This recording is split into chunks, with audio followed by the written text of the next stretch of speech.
ចំពោះវ៉ាលី brand របស់ Tommy គឺនៅតែមានក្នុង stock ថ្ងៃនេះដែរគឺមាន size S size L ហើយនិងកាបូប size XS អញ្ចឹងគឺមានតែ3 item ហ្នឹងគឺតម្លៃត្រឹមតែ$70ទេហើយខ្ញុំឲ្យបងមើលជាមួយនឹងខាងក្នុងរបស់វា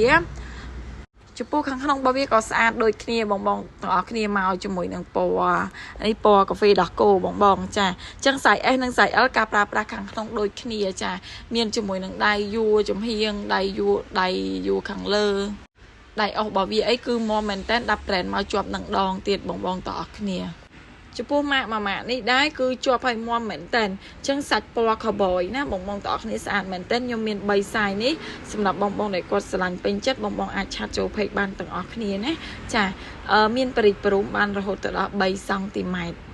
នេះខ្ញុំបង្ហាញឲ្យបងមើលខាងក្នុងសម្រាប់ size L គឺដូចគ្នាជាមួយនឹង size S ដែរអញ្ចឹងអត់មានអីច្រើនទេសម្រាប់បងដែលគាត់ស្រឡាញ់ពេញចិត្តបងអាចឆាត់ចូល page បានទាំងអស់គ្នាណាអរគុណច្រើនជម្រាបលា